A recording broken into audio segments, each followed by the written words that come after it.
Hey folks, I'm Raven, and today we're back with the support and or strategist tier list for Marvel Rivals. Now, if you did watch my previous tier list, there was a bit of controversy. I did throw quite a lot of hate at Penny, and it didn't make everybody very happy. So naturally, I'm going to cut back on the hate for Penny this video. We're going to focus on the supports and strategists, and hopefully everybody can be happier this time. Okay, bearing that in mind, we're going to start off today's tier list with the weakest character in the roster as far as supports go. Okay, well, she isn't a support or strategist, but I feel like it's just worth acknowledging just how utterly terrible Penny is continuously throughout all of my tier lists. Although, not that I would know that because I've never played her, obviously, because if I think a character is bad, it couldn't be that I've played them and thought they were bad, or seen that they are generally ineffective across multiple ranks in the game. It's much more likely I've never played them and just made up my mind off the flip of a coin. Smiley face.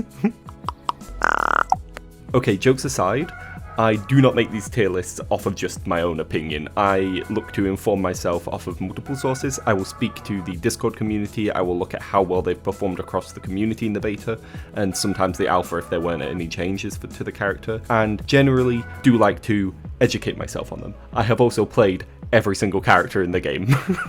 So hopefully that validates my opinions a little bit more for those of you that aren't 100% sure on them. But if you do disagree with anything I say, do feel free to yell at me in the comments. Just be aware, I may mock you if you tell me that I haven't played a character in the next video. Besides that, please do subscribe to support my continued suffering, join the Discord community, have a wonderful rest of your day, and thank you for watching. Okay, starting off the real tier list with a very strong pick. Mantis is a support that does everything well. Sure, there are some supports that can do slightly more damage, or more healing, or better utility, but Mantis does everything really well. She isn't the best necessarily at anything in particular, but is so good at everything that she sort of covers all bases. It is hard to think of a situation where you wouldn't want a Mantis on your team. Her healing output is pretty great. Her damage output for strategists is pretty great. Her utility, pretty great. Her ultimate, pretty phenomenal. There are very few situations where you won't benefit from having a Mantis on the team. Luna and Mantis are very similar characters at their core, so I do believe they're very, very similar, and in fact I would put them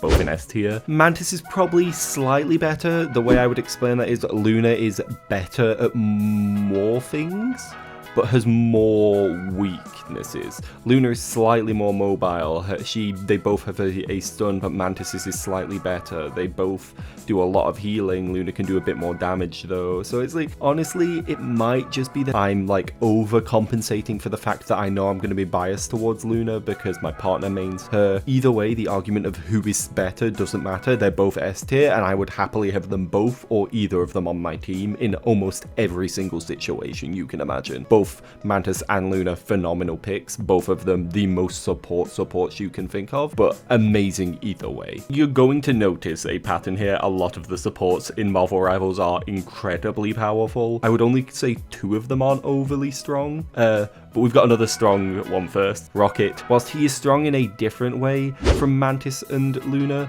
he provides so much utility for the team. His healing isn't as good as a lot of the other supports. In fact, even worse than some of the supports that come lower on the list. He doesn't heal as well as some of the others. But he has a res at full health on cooldown, which that alone, phenomenal. Only one, I want to say, other support has that, unless I'm forgetting something and I'm being dumb, but I'm sure you'll yell at me in the comments if I am. So a resurrection on cooldown at full health is phenomenal. He combines with an insane number of characters and has a pretty great damage output as well as some pretty great survivability on his own. Rocket is a easy S tier pick.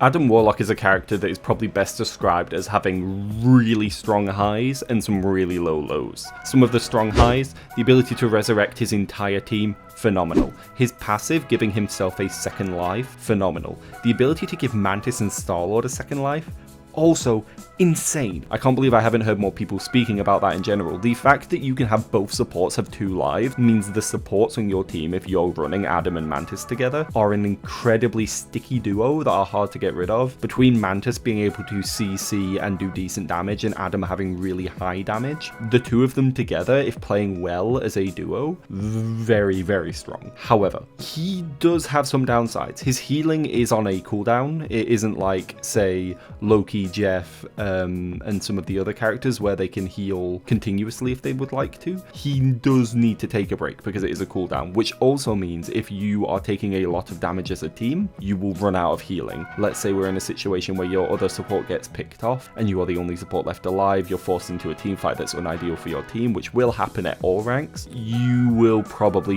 end up running out of healing, meaning you're going to be relying on your team to quickly end the fight if you are the only support left alive, because you won't be able to out-sustain an enemy duo support. But when his healing is up, it's so strong. He does so much healing. He can restore people to full health so quickly. So it's sort of a swings and roundabouts thing, which is why I think he suits A tier. He has some glaring weaknesses, but when he's up, if you manage your cooldowns well and play him correctly, he's a support that does insane healing, insane damage, and has insane utility. It's just, he does require a lot of cooldown management, and if you fail to manage your cooldowns correctly or are just forced into a bad situation, you're gonna struggle to be as effective as, say, a Mantis or a Luna. Guys, I don't... Look, hear me out. I love Jeff.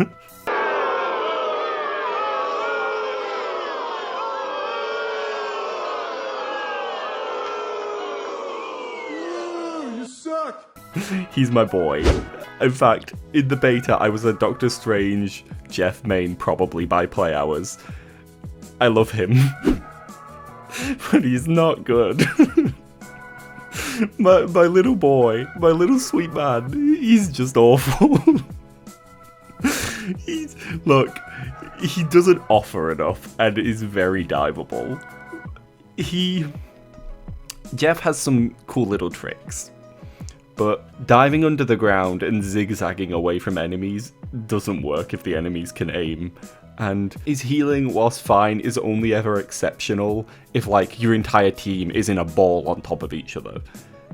If you're, like, healing an individual person, it's kind of like Mercy in Overwatch, where the healing is okay and it's there, but you aren't ever going to, like, get an exceptional jump in your health.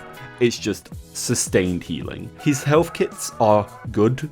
They're not phenomenal. They're pretty useful to have, and if you've got like a lot of them around you, they can keep you alive, but they are on like a cooldown, so you can't stack more than 5 of them. He's okay. He's not bad, and in many other games, he'd be pretty good. It's just in Marvel Rivals, he's got a big diveable face that it's just so easy to get rid of him. He does pretty good damage, but I'm gonna be honest, I wouldn't recommend Jeff for ranked. He is some of the most fun in just quick play. I love playing him, but it's hard to say he's particularly good at anything.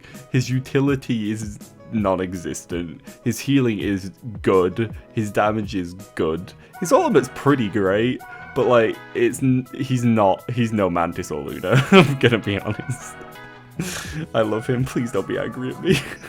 Loki is probably the pick that was the most controversially agreed on in the Marvel Rebels Discord when I asked. So most people agreed that Loki or Jeff were the weakest supports, and I'd say more people thought Loki was the weakest, but whether he was to go in C or B tier was the biggest, stir. I decided to put him in C, but he could be in either C or B. Just know that he is generally considered one of the bottom 2 supports, and in my opinion is the weakest support. I've got an entire video going quite into depth why I think Loki isn't so great, but to summarize that, he relies too much on his clones in the beta.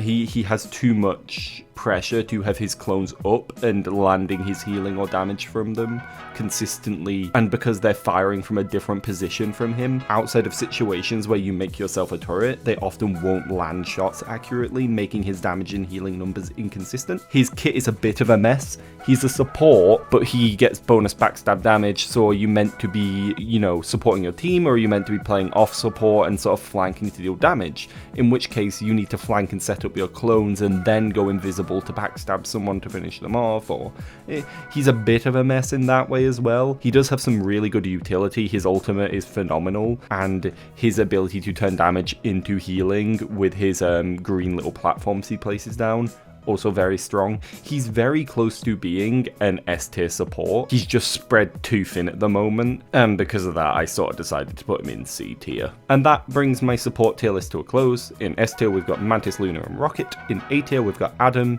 In B tier we've got Jeff. In C tier we've got Loki, and in Penny tier we've got Penny. The supports are probably better balanced across the board than in a lot of the other roles, but you will notice that they're still quite top heavy because, as I said in my Vanguard video, Marvel Rivals has a balance up and for fun perspective, which I do think is better, but it often leads to most of the roster being very strong.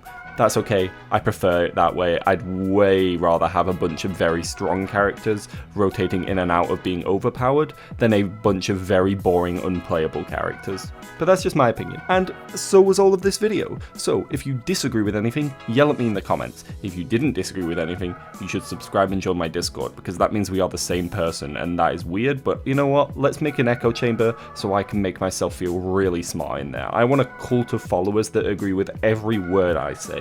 Besides that, once again, second time, I don't normally do 2, but I'm doing it twice. You get 2 today, you're lucky. Thank you for watching, have a wonderful rest of your day, and I will see you next time.